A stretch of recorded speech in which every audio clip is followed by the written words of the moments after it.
And then there were two. And of course, I'm talking about remaining NLL teams, not podcast hosts in this case.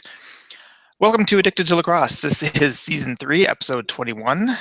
Today is Monday, May the 23rd, 2016. My name is Graham Perro. With me, as always, is Melissa Daphne. Unfortunately, Tyler is not able to be with us tonight. He and Mrs. Tyler are celebrating their anniversary, so congratulations and happy anniversary to them. A couple of games to talk about. Obviously, the finals are set now. We know it's going to be Saskatchewan versus Buffalo. So we'll go over some of the previous championship winners on each of those teams. Talk about the games this past weekend, Saskatchewan beating Calgary and Buffalo beating New England. And then we'll talk about the mini game format, which is still around in the second round, but not in the finals. But we'll go over that later and see what we think. So to start off with, this is something I looked at just after the games ended last Saturday. And I originally tweeted that only one Bandit had any finals experience, which is not quite true, because Mark Stainhouse and Billy D. Smith both played with the Bandits in 2008 when they won the championship. The only other Bandit is Alex Keto Hill, who won a championship with the Nighthawks in 2012. The difference there being he wasn't, I don't believe he was even on the playoff roster in 2012. He did play about 5 games with the team during the regular season, did not play in the playoffs at all. So technically he has experience in the finals, but he never actually played. In contrast to that, pretty much the entire Rush team has won a championship. Obviously, they won it last year, and they made almost no roster changes. So the only players on the team this year who have not won a championship are Curtis Knight, who was injured last year, and Dan Taylor, who's a rookie this year. So all kinds of playoff or championship experience on the Rush, and very little on the Bandits. So we may or may not see that as a factor. On to the games of the weekend, and obviously there were only 2. And as I said, Saskatchewan beat Calgary, and Buffalo beat New England. I guess we'll start with Saskatchewan and Calgary, though it was technically the second game. The Rush just played like the Rush of the last couple of years. Their defense was outstanding.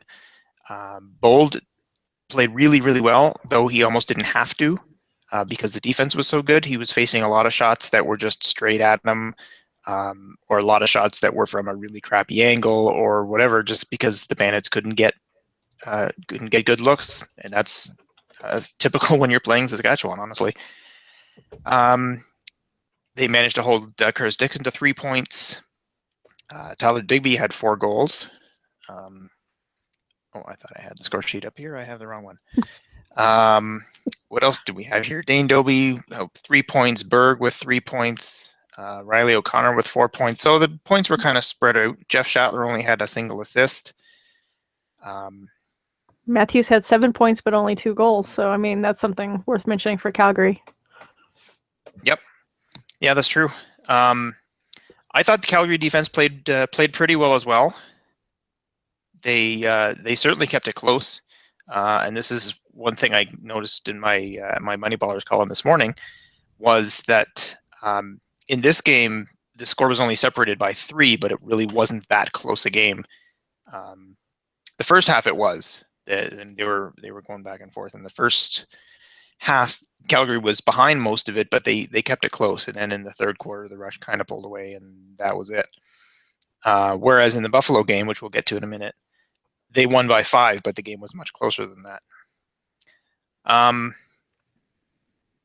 I guess anything you want to add there, Melissa? Yeah, just kind of echoing what you were just saying about how on the score sheet, this one looks like it was a close game, but watching it really didn't feel that way. It felt like it was the Rush's game pretty much the entire time to me, that they were just, it was almost like that big brother teasing the little brother, you know, like, oh yeah, we'll let you back in the game. Oh, no, just kidding. Oh yeah, no, we're going to let you. No, just kidding. And that's what it felt like. It seemed like they were scoring at will to me, that Calgary just wasn't at the same level, and the Rush, I don't know, there was just a difference in the play. it didn't feel like it was ever out of Edmonton's, or God, I keep saying Edmonton. You knew somebody had to say it. At least Yes. we won't be saying Georgia this week or Minnesota. Yes. Well, and it's hard because I still think it was Edmonton. I've been saying that all week. In Edmonton, no, Saskatchewan. The Rush. We'll just go that way. That makes it easier. It just felt like the Rush had control of the game the entire time. That it was never really an issue that they weren't going to be the winners. Even if they were relaxing, it still seemed like it was theirs. Calgary really didn't seem to have a fire under them in the second half until the last 2 minutes, when it's like, oh wait, we really got to play. And by then it was like, where was this team the whole time? Which I've definitely heard some Roughnecks fans complain about all season, that they haven't been playing 4 quarters. And so that's given their opponent a chance to take the game, and then they're struggling to get back into it. And I definitely felt like that was this way with this game. I would have been surprised if the Rush hadn't won, and that's just the way it felt the whole game. Whereas, like we were saying with New England and Buffalo, that score looks really big, but most of the game, you had no idea who was going to come out the top dog on that one, and if it was going to go to a third game. Whereas with Calgary Rush, I never felt that, oh yeah, Calgary might take this. It was, no, the Rush have this. This is definitely theirs. Yeah, the Rush led by 6 with 5 minutes left, and then, like you said, Calgary seemed to say, "Hey, you know what? We should probably start scoring now." And they did, and they got 3 in the last few minutes. But they managed to get 3, and then said, "Okay, now this is the game. We've only got 3 more to go. We've got 45 seconds to do that in, which is a little." We've seen Calgary come back before. I mean, 3 goals in 45 seconds is a bit much to ask for. But it's interesting because I always think of Calgary as one of those teams that's never out of it, and they keep fighting until the very end. And they did that. It's never occurred to me that if they hadn't maybe taken the second quarter off, they wouldn't have needed to fight quite as much in the fourth quarter. But yeah, that's interesting. One other thing that we wanted to mention in this game was the interesting penalty shot in, I don't remember what it was. At some point, anyway. The third? No, it was pretty early on. I thought it was early as well, but I don't have that information. Yeah, unsuccessful penalty shot, first quarter by Zach Greer at 13-14. Okay, so it was the first quarter. And this one was weird because it was a penalty that I don't think I even knew existed. As it turned out, there was some goings on in the crease, and a Calgary player was in the crease, and I don't remember who it was, and closed his hand on the ball in the crease. And if you're not the goalie, you can't do that. And I mean, I knew that was a penalty, or at least a change of possession. Turns out if you do that while in the crease, the other team gets a penalty shot.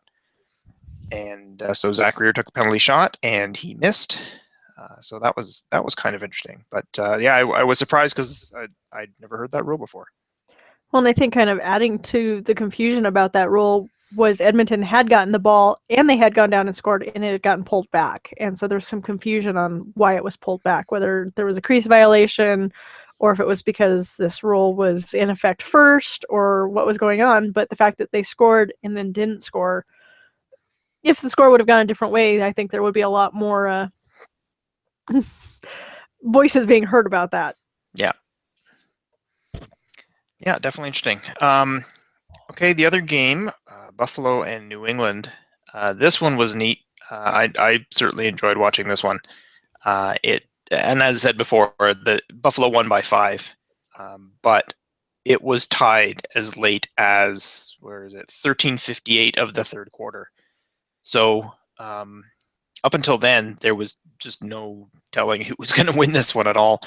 The third quarter was interesting because it literally went Buffalo, New England, Buffalo, New England, Buffalo, New England, Buffalo, New England, Buffalo, and then they scored a second one before New England got their extra one. But it just went back and forth, and each one of those New England goals tied the game. So Buffalo took 5 different leads in the third quarter alone, and then finally pulled away in the fourth.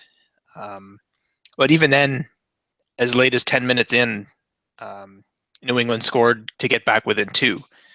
and then Buffalo scored 3 more to put it away. All 3 of those within about a minute, and one of those was a penalty shot as well. So, yeah, a really exciting game. Lots of goals, lots of tying goals. So good for those of us who write Moneyballers columns, for instance. And kind of what you would expect in terms of the scoring. Dane Smith had 9 points. Keto Hill had another great game, 7 points. Ryan Benesh had a hat trick and 4 assists. Chad Culp had 3 goals, so he had a great game as well. They managed to keep Sean Evans to only 2 goals with 4 assists. So I mean, if you can hold him back, you certainly give yourself a better chance to win. Though Kevin Buchanan had 6 goals, so he was certainly doing his part for the Black Wolves. Yeah, one other thing I wanted to mention was David Brock was tossed in the first quarter for instigating a fight. This was weird because there was some pushing and shoving going on. He might have gotten sort of sucker punched or checked in the head or something. I don't remember exactly what happened there, but he was really ticked about something. And the rest were in there.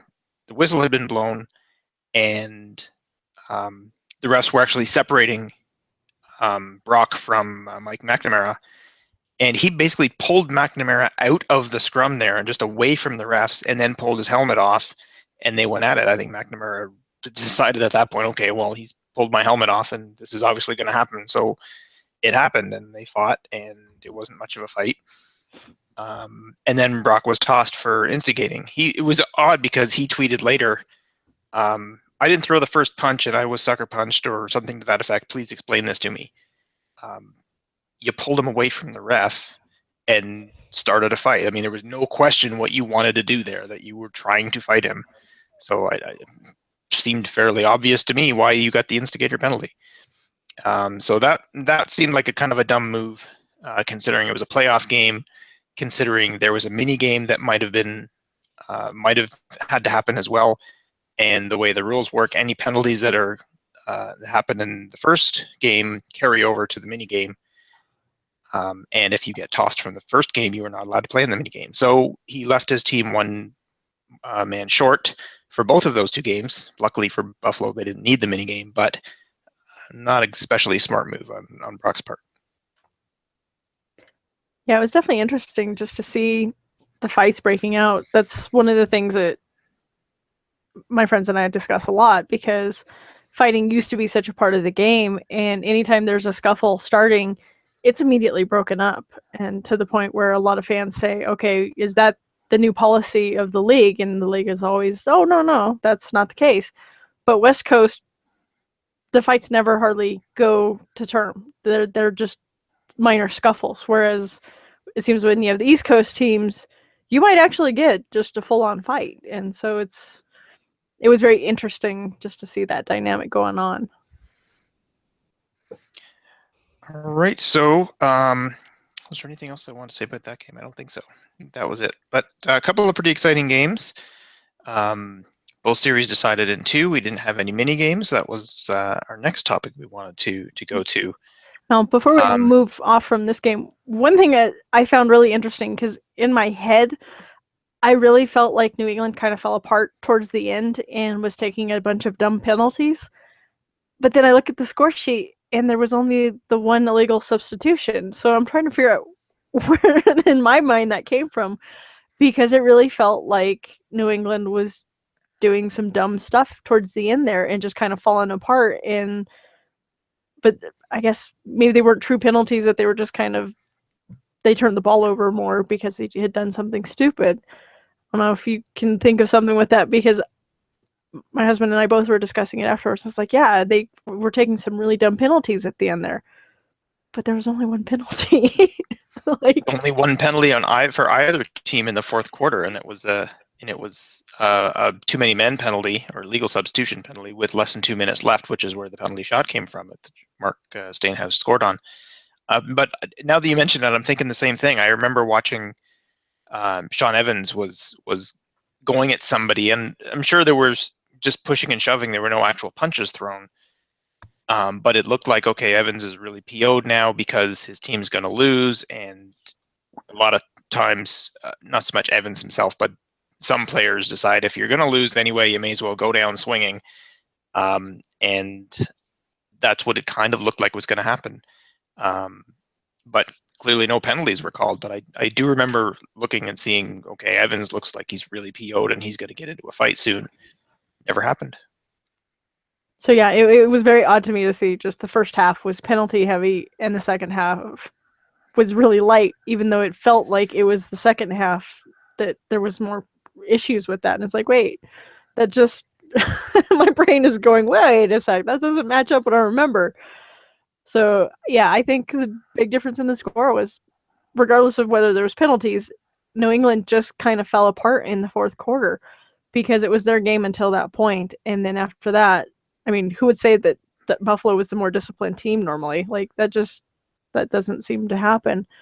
So it was a very interesting game to watch. I would say if anyone hasn't watched these two, this is definitely the one to watch if you can only watch one. And now that we have our new video provider, that's possible. I haven't actually looked to see if these particular games are available, but almost all of the other, are they now? They are. That's actually how I watched them. I watched them on Sunday because I couldn't watch them Saturday. It did require me to sign in, which I found interesting. I had to create an account, but I had no issues watching them. That's not entirely true. We did have some weird issues with the Buffalo game.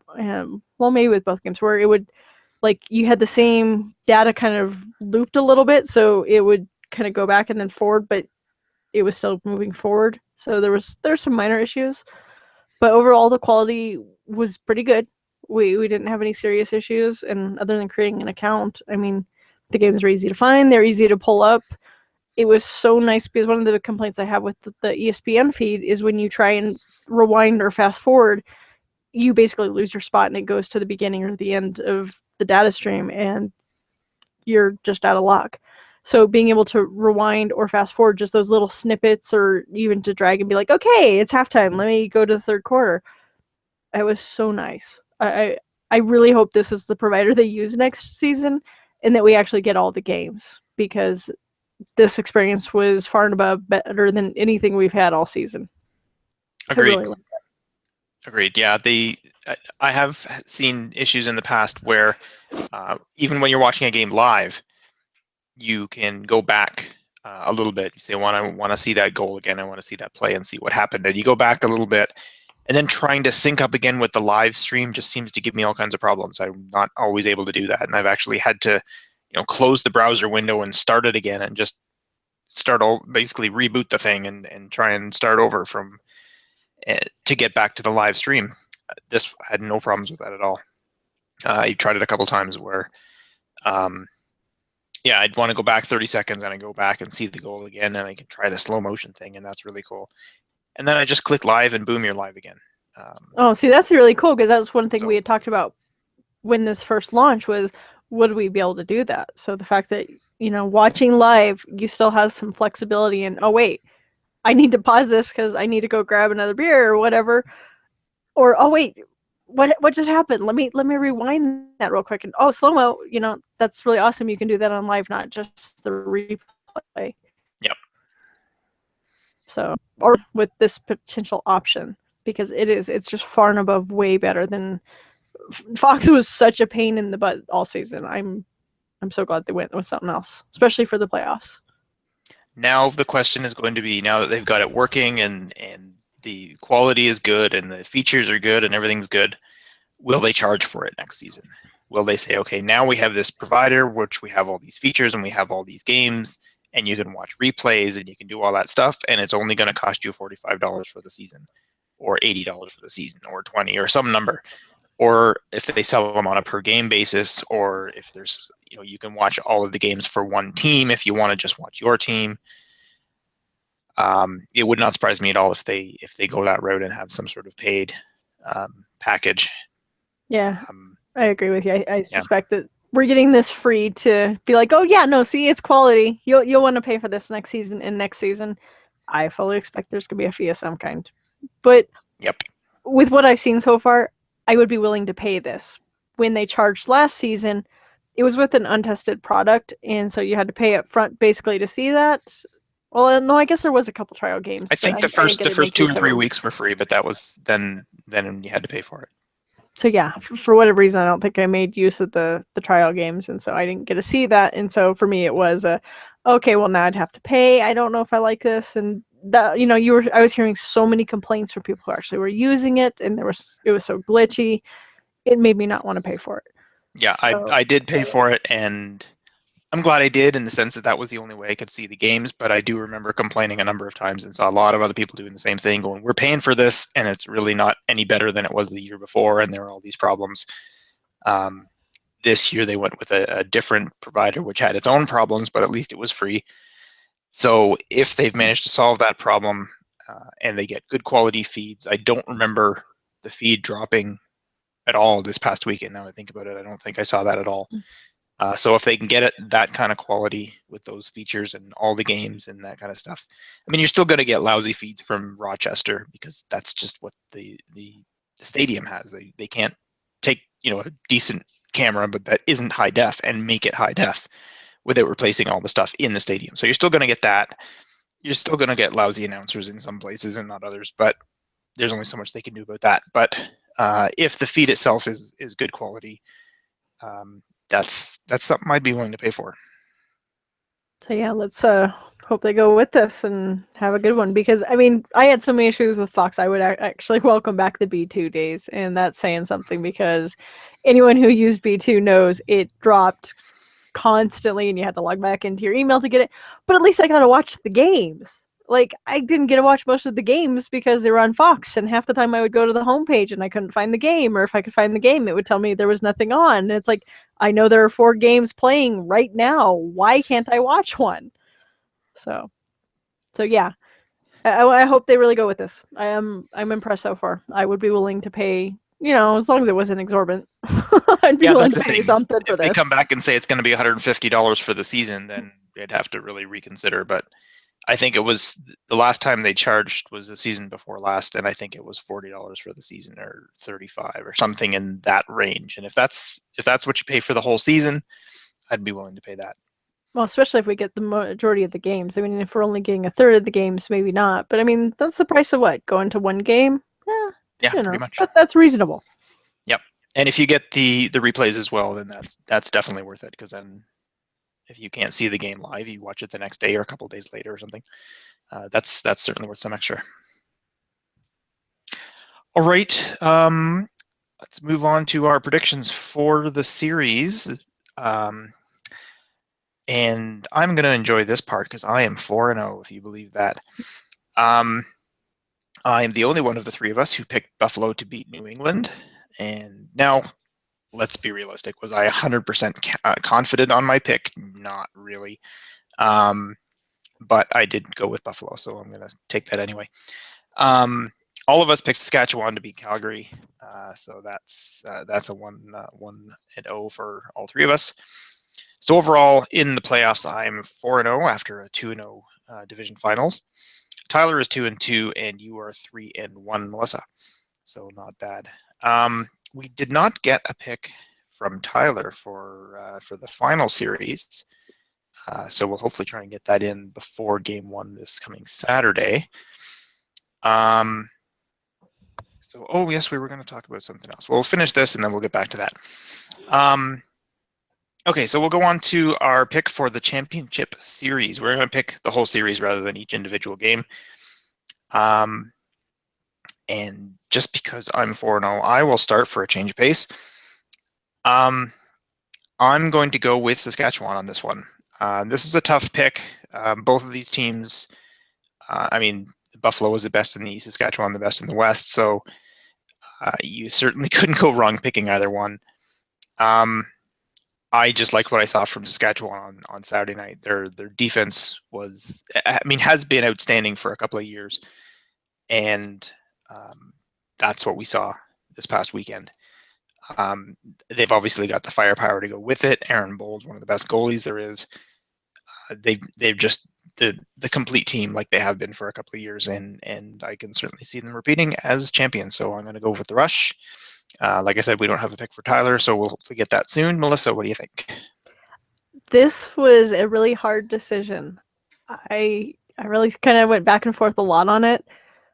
I'm gonna go with Buffalo, and kind of my rationale behind, and I guess you can also say a caveat. If Buffalo plays disciplined, and we've seen them actually play a very disciplined season, which, as I said, I mean, that's odd for Buffalo. Buffalo's been known for almost their penalty taking. It's like they're the Oakland Raiders of the NLL. So if they stay disciplined, I would say this is their game. I think if they don't play disciplined, if they play very undisciplined, then it's going to be the Rush's game, no doubt. The reason bigger reason I took Buffalo, because, whether or not they play disciplined or not is, 50-50, I guess. Well, I guess maybe this season's 70-30. But I think Buffalo played a tougher opponent in New England than the Rush did in the Roughnecks. And so for them, I think that's just going to help Buffalo.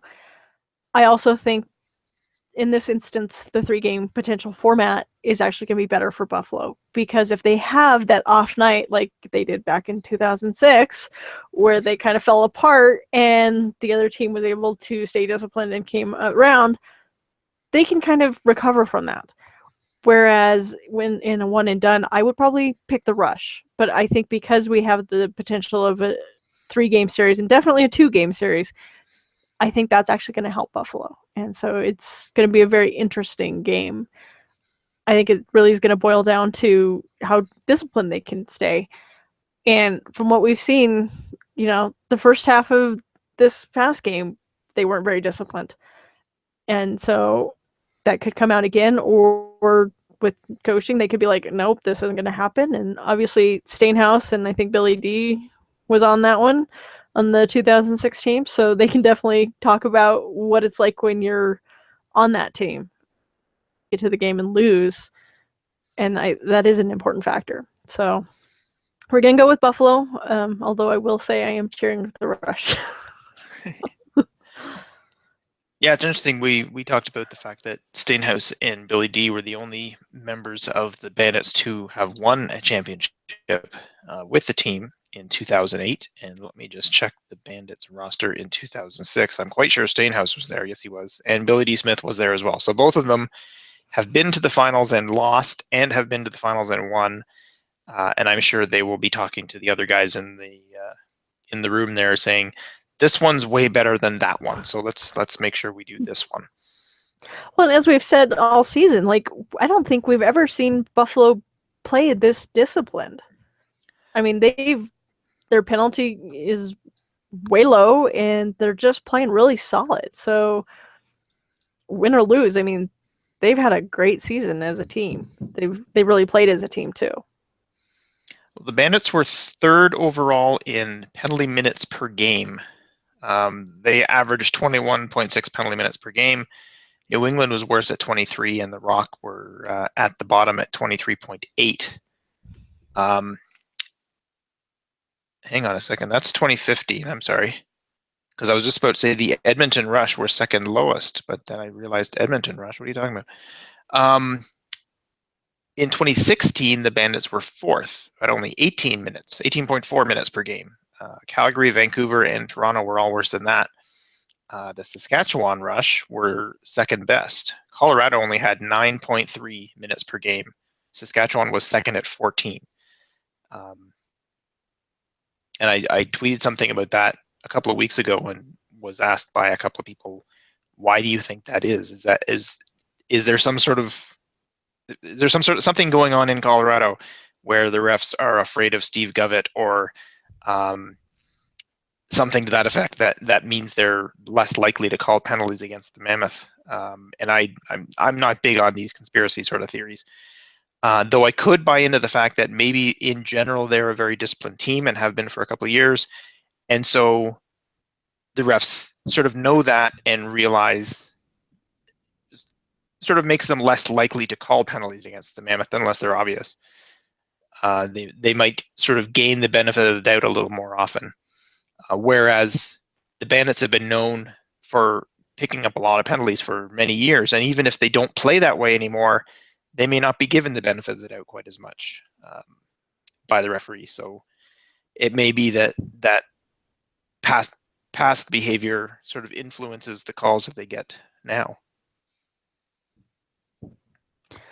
That's actually kind of an interesting thought, because that's one thing I've pointed out when watching NFL games, because I would agree with the Raiders. They do have that reputation, and you can see that it seems like they get called for more things because they're watched closer. And so I could see that happening for the Bandits, although earlier in the season I know they were actually very low in their penalty minutes, so maybe something changed. But it's very interesting hearing about the conspiracy, because in previous seasons there's a lot of refs that seem to have issue with the Mammoth or with Government or with something, and they would call them for everything real or imagined, and you could actually see it. There was definitely certain refs that seemed to have a bias, because I would see these same refs, since obviously West Coast refs tend to go the same areas, and so I would see those same refs ref a game against, say, Calgary and the Stealth, wherever they were playing at the time, and you could almost see them playing favorites there too. And those refs in particular are no longer in the league, which I'm actually very glad about. But you could see a very bias. A lot of Mammoth fans would bring up Chet Couture and his reffing style as kind of an example of that, because he made some very, very questionable calls, often in whoever the Mammoth opponent's favor, and including some that were made after halftime, like after it had already been official, and then he made a change. So when you have things like that, that I think undermines the league.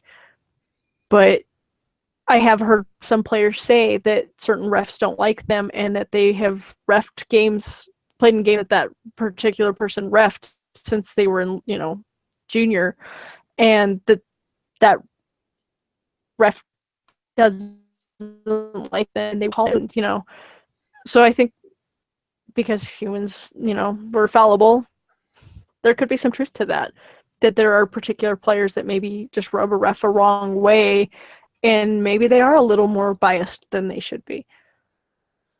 I know right now I was very frustrated with when they first came in, and I felt like they have kind of grown into the league. I think the frustrations probably came more from an inexperience or an outdoor experience versus being an indoor experienced person. And I mean, they're very different. And so they almost had to relearn the game. And so I think a couple of those actually have come around and are starting to turn into very solid refs. But we have definitely had some in the past that were very questionable. There was no doubt about it.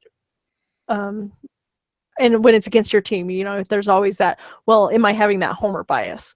Because you're always going to pay more attention and look at your own team more favorably just because, well, it's your team.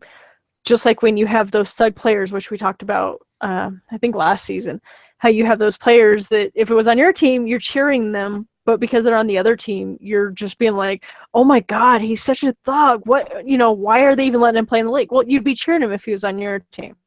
So you have to balance that. But some of these refs that I was talking about, I would watch them ref other games, and you could see a definite bias towards one team or the other.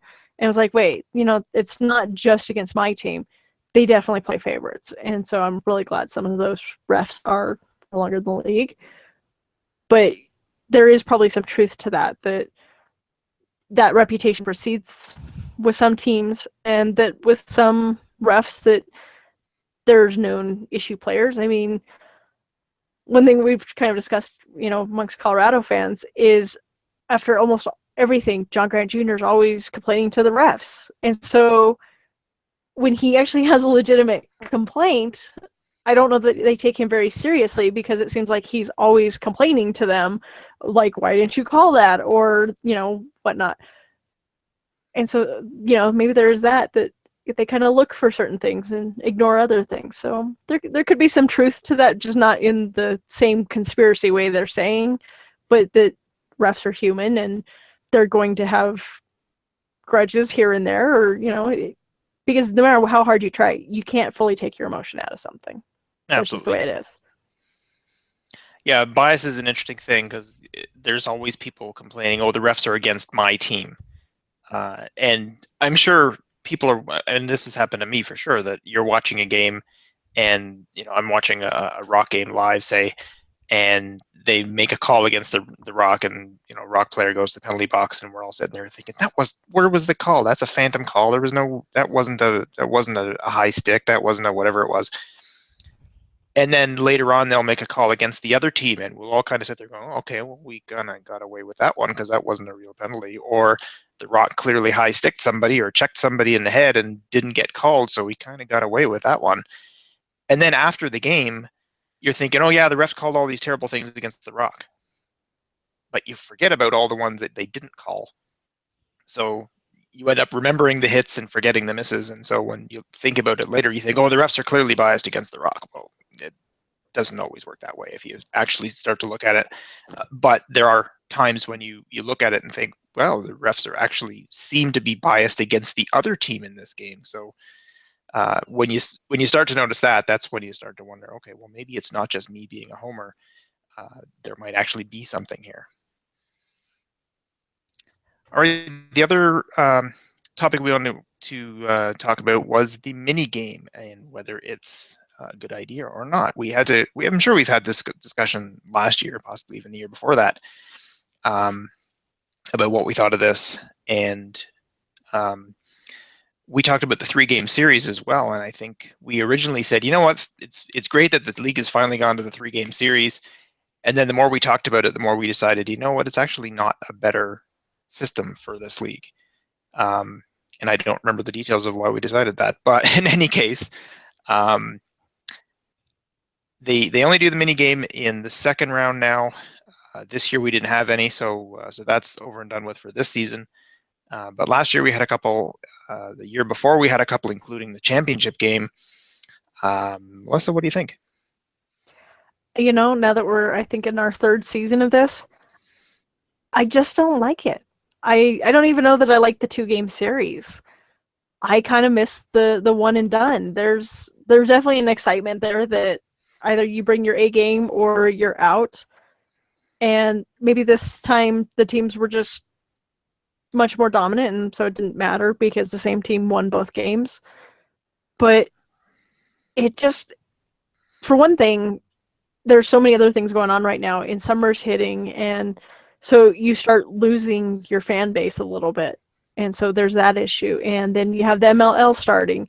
And because they extended their season and the NL extended theirs, they're really crossing. So any of the MLL players that are on either of these teams may not be able to join their MLL team until mid-June, which is like a month later than what they used to. Not to mention the WLA and OLA and all those kind of leagues. I mean, we're not even getting into all that. There's so much that this is overlapping. And then, okay, as a fan, now you're not buying one game, you're buying 2 potentially games for the championship. That's your team on, which I unfortunately wasn't able to go in 2006, but my husband and my brother did. And that was a great experience. They flew out and went to the championship game. How awesome. It's 3 games potentially, so do you want to plan for that June 11th game in case that one comes into effect, or do you go to the June 4th game? Or, I mean, it kind of changes that fan experience in that respect, because it's not as easy to plan a trip. I mean, it's hard enough to plan last minute for, oh, we're in the championship. Okay, I need to book a hotel. I need to book tickets. Well, but you're talking about maybe, if you're the top seed, you're talking about potentially 2 games, which hopefully that's home. But if it's not, then is it worth traveling to? And then the fact that, okay, so if this goes to 3 games, we're not done until June 11th. I mean, that's a whole month still, practically. We used to be done by around May 14th. And so that alone is just like, okay, that's really long. And, I just kind of feel like if you don't bring your A game, because this is a short season, having a 3-game series seems unnecessary. And I would think for some teams, financially, this actually becomes a hardship instead of being, extra money in their pocket. because all of a sudden they have last minute advertising, which is going to cost them more. They may not be able to book the arena because now they might have to book 2 dates, and you're just playing all these extra factors that maybe shouldn't be there. And as a fan, I just don't like it. If my team was in this game and I was having to decide, could I even travel? The 3-game series would probably kind of negate that, because I don't think I would travel to any of them, because you don't know if it's going to go to 3, and you're booking in the last minute, so it's already going to be more expensive. So it's just, from a fan experience, I think they're kind of destroying it too. I would really love to see them go back to the one and done, and 2007 really sucked for Mammoth fans because we lost on a bad call, on a bad referee call. I mean, as even Tyler will admit, Zwicky was in the crease and it was called good, and we were knocked out of the playoffs. It really sucked, and Mammoth fans will still grumble about that game to this day. But at the same time, you knew, okay, you shouldn't even have been in that spot in overtime. If it was really our game, we wouldn't have gone to overtime. So we didn't bring our A game. Having 3 games, yeah, it's 3 chances to win the championship, but it loses something. What do you think, Graham? I think it does. When they first started announcing it, I thought, okay, well, we get more lacrosse. What could be bad about that? And from that point of view, sure, it's great. We get extra games to watch, and they're more exciting because they're playoffs and all that sort of thing.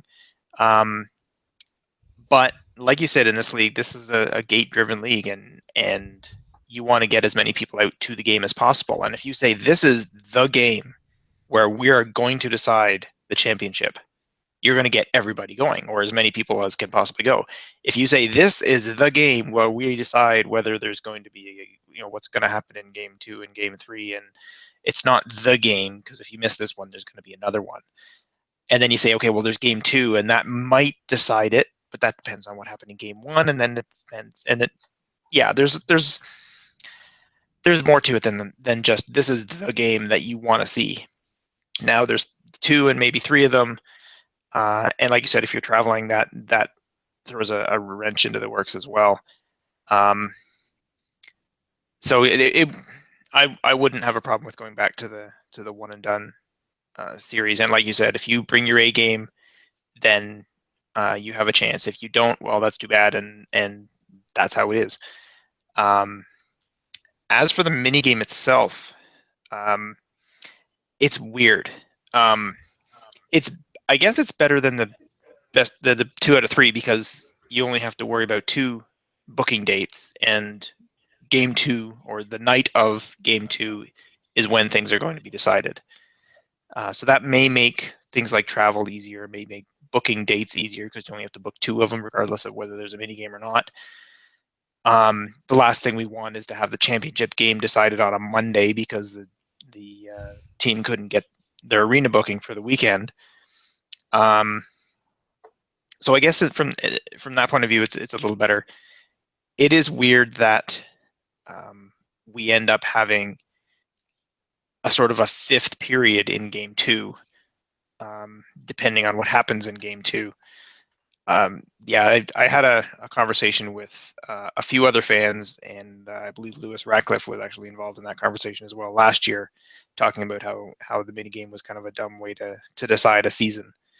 And my original thought was, well, it's no different from overtime, right? If you play the one and done series, then or not series, but one and done game, and you get to overtime, well, now you have a next goal wins, so your whole season is decided by 1 goal. Whereas now in the mini game, you have 10-minute game to decide the whole season. So there's pros and cons there. But kind of going back to what you just said, it's not truly a mini game, because everything doesn't reset. If you screwed up and like Brock got kicked out in that game, he could not have played. So you can't say game, and I think that's part of it's not a new game. Everything carries over. If there was a penalty in the overtime period, it carries over. Like it's just an extended period that is tacked on that is impacted by whatever happened in that game right before, especially the fourth quarter. Yeah, I just really don't like it. I think the reason they put that in there is just to say, okay, well, we're losing the regular game. We say we win game 1, we're losing game 2, so there's going to be a mini game that's going to start in 5 minutes.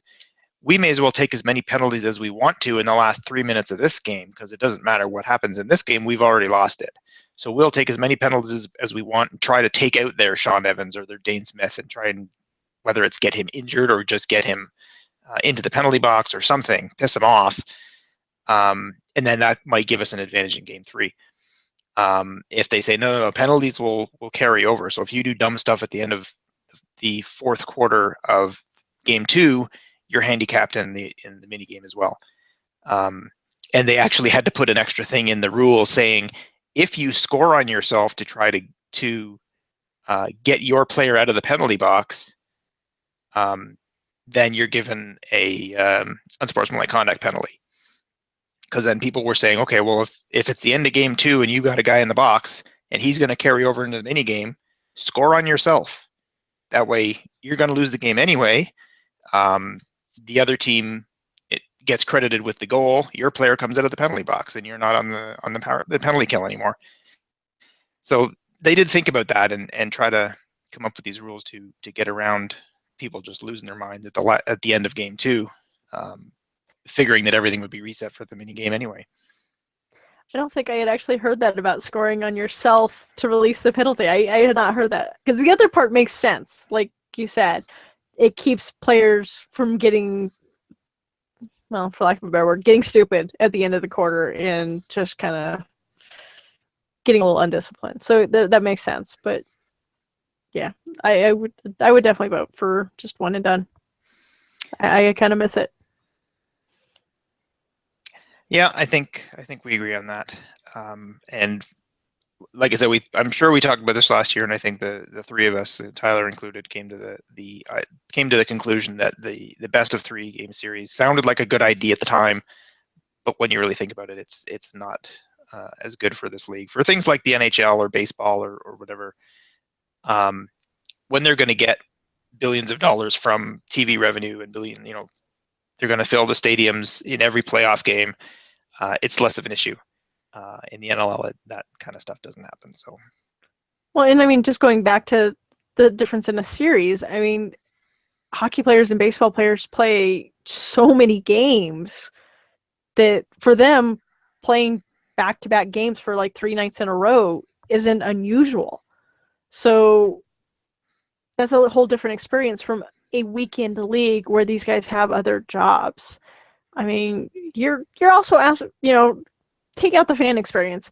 You are asking these players to put their lives on hold for an extra month because they're extending these games out.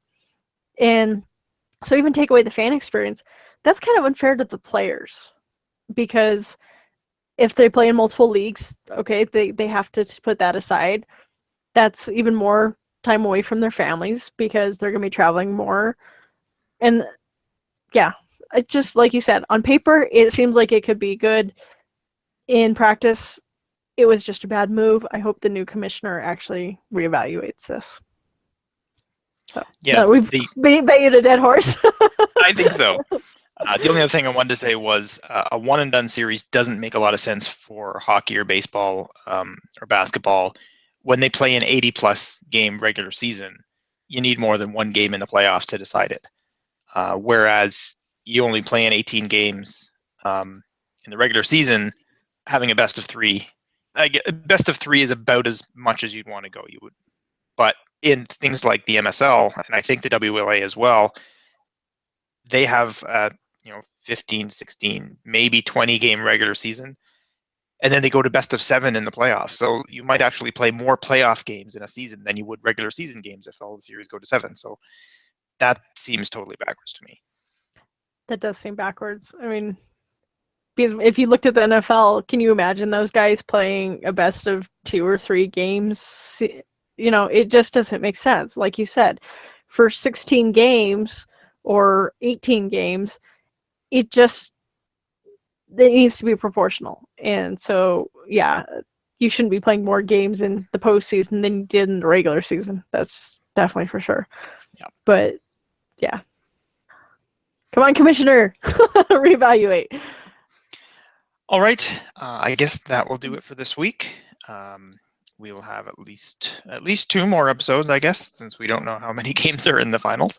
So we'll be back next week. We'll be back the week after that. And if there's a game 3, we'll be back after that as well. Yeah, that will do it. So this has been another episode of Addicted to Lacrosse. For Melissa and the absolute Tyler, I'm Graham. Thanks for listening, and we'll see you next week.